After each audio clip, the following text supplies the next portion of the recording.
The late afternoon sun filtered through the office blinds, casting soft golden stripes across Daniel's desk. At 53, he'd learned to appreciate these quiet moments, the hour after most colleagues had left, when he could finally catch his breath and think about picking up his daughter from soccer practice. He was gathering his things when he heard it, a soft, frustrated sigh from the corner office. Through the half-open door, he could see Margaret Chen, his boss of 7 years, sitting at her desk with her reading glasses perched on her nose, frowning at her phone with an expression he'd never seen before. In all their years working together, he'd known her as composed, brilliant, always 3 steps ahead. But right now, she looked lost. "Everything all right, Margaret?" Daniel asked gently, pausing in her doorway. She looked up, and for just a moment, he saw vulnerability flash across her features before she straightened her shoulders. "Oh, Daniel, I didn't realize anyone was still here, just heading out to get Emma." He hesitated, then added, "You look like you're wrestling with something." Margaret set down her phone and rubbed her temples. She was 58, elegant in that effortless way some women possess, silver threading through her dark hair, laugh lines that spoke of a life well lived. "Can I ask you something? And please be honest with me." "Of course. My daughter set up a dating profile for me. She means well, but—" Margaret gestured at her phone helplessly. "I have no idea what I'm doing. It's been 12 years since Robert passed. 12 years, Daniel, and suddenly my children think I need to get back out there." She made air quotes with her fingers, a gesture so unlike her usual professional demeanor that it made Daniel smile. He stepped into the office, setting down his briefcase. "May I?" She handed him the phone, and Daniel scrolled through her profile. The photos were formal, one from a company event, another from what looked like a charity gala. Her bio read like a resume: successful architect, enjoy reading and classical music, looking for someone accomplished. Daniel sat down in the chair across from her desk, the same chair where they'd had countless conversations about projects and deadlines. But this felt different, more real somehow. "Margaret," he said gently, "this isn't you. Not the you I've known for 7 years anyway." She leaned forward, elbows on her desk. "What do you mean?" "Well, this woman here sounds intimidating. Impressive, yes, but—" He paused, choosing his words carefully. "Where's the Margaret who keeps butterscotch candies in her desk drawer? The one who remembers everyone's birthdays? Who laughs at terrible puns?" A smile tugged at her lips. "You think I should mention butterscotch in my dating profile? I think you should sound like someone people would want to have coffee with." Daniel handed back the phone. "May I make a suggestion? Please. I'm clearly terrible at this." He thought for a moment. "Tell me about a perfect Saturday morning. Not what you think sounds impressive. Just what would make you happy." Margaret sat back, her expression softening. "I'd wake up without an alarm. Make myself a proper cup of tea. Earl Grey, not that office break room stuff. Maybe walk through the farmer's market downtown, the one by the old courthouse. I love seeing all the flowers, the fresh bread." She trailed off, looking almost embarrassed. "That probably sounds boring. It sounds lovely," Daniel said honestly. "That's what should be in your profile. The real you." She studied him for a long moment. "How did you manage it? After Claire passed, I mean. Raising Emma alone, dating again. You make it look easy." Daniel let out a soft laugh. "Easy?" "Margaret, I was a disaster. My first date after Claire, I spent the whole evening talking about Emma's science fair project. The woman couldn't get away fast enough. But you persevered. I learned that pretending to be someone I wasn't just left everyone disappointed, including me." He met her eyes. The right person doesn't need the polished version. They want the real one.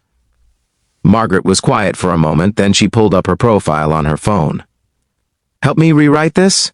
For the next hour they worked together, Daniel occasionally offering suggestions while Margaret typed. She changed the formal photos to ones from her garden at home, added mentions of her love for old bookstores and the way she collected vintage teacups. Her bio transformed from a resume into an invitation to get to know her. "Much better," Daniel said as she saved the changes. "Now you sound like someone I'd want to have coffee with." Margaret looked up at him, and something shifted in her expression. a softness he hadn't seen before. "Daniel, can I ask you something else? And this is... Well, it's going to sound strange coming from your boss. Ask away." She set down her phone and folded her hands on her desk, suddenly looking nervous. "Why haven't you asked me out?" The question hung in the air between them. Daniel felt his heart skip, then settle into a new rhythm. "Because you're my boss. Because I didn't want to make things awkward. Because..." He paused, surprised by his own honesty. "Because I convinced myself someone like you wouldn't be interested in someone like me." "Someone like you," Margaret repeated softly. "You mean someone kind? Someone who notices when I'm struggling and offers to help? Someone who makes me laugh even on difficult days?" Daniel felt warmth spreading through his chest. "Margaret..." She stood up, walking around her desk to lean against it, closer to him now. "I've been alone for 12 years, Daniel. Do you know why? Because no one made me feel the way I felt when Robert was alive. No one, until..." She smiled, and it transformed her whole face. "Until I realized the person I most looked forward to seeing every day was already in my life." "Emma's going to think this is..." "Hilarious," Daniel said, standing up. "My boss, helping me with work projects, and now..." "Now what?" Margaret asked, her eyes bright. Daniel took a breath, feeling like a teenager and a grown man all at once, nervous and certain, hesitant and brave. "Margaret Chen, would you like to have dinner with me? Somewhere not work-related, where we can talk about butterscotch candies and farmers markets and terrible puns?" She laughed, that genuine laugh he'd always loved hearing. "I'd like that very much. But Daniel, yes? Let's not tell the office just yet. I don't think HR has a protocol for boss dates employee after he helps her fix dating profile."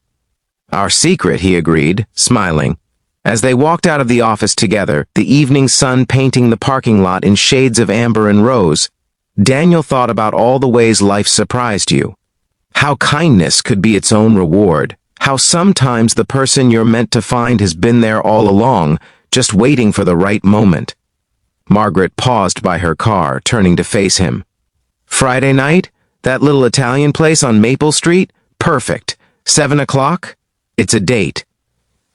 She hesitated, then added, "Thank you, Daniel, for seeing me, the real me." "Thank you for letting me," he replied. Driving to pick up Emma, Daniel found himself smiling at nothing in particular, at the way the light caught the trees, at the song on the radio, at the gentle surprise of new beginnings.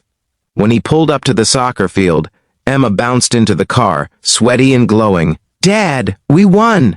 3-2, and I made a goal." "That's wonderful, sweetheart."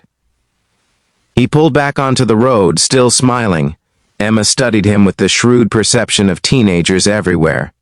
"Why are you so happy? You look like you won the lottery or something." "Do I need a reason to be happy? Dad, you have that look, the goofy one. What happened?" Daniel glanced at his daughter, this miracle of a person he and Claire had created, who'd given him a reason to keep going on the hardest days. "I have a date on Friday." Emma's eyes went wide. "Seriously? With who?" "Someone I work with. Someone nice." "Is it Margaret?" Emma asked, far too knowingly. Daniel nearly swerved. "How did you..." "Dad, please, you talk about her constantly. Margaret said this funny thing. Margaret appreciated my work on the Henderson project. You light up every time you mention her." Emma grinned. "I think it's great. She sounds awesome." "She is," Daniel admitted. "And yes, it's Margaret." They drove in comfortable silence for a moment before Emma spoke again, her voice softer now. "Mom would have liked her, I think. She always said you had good taste." Daniel reached over and squeezed his daughter's hand. "Yeah, she would have." That Friday, Daniel stood in front of his closet, trying to decide between shirts while Emma offered commentary from his bed. "The blue one. Definitely the blue one. It makes your eyes look nice." "Since when do you care about what makes my eyes look nice?" "Since you're dating my boss's boss," Emma said, laughing. "I have a reputation to maintain." He chose the blue shirt and tried not to think too hard about what the evening might bring. Hope felt dangerous and thrilling all at once. Margaret was already seated when he arrived at the restaurant, and for a moment Daniel just looked at her. She'd worn a simple dress in deep green, her hair down instead of up in its usual twist. She looked radiant, nervous, real. "Hi," he said, sliding into the booth across from her.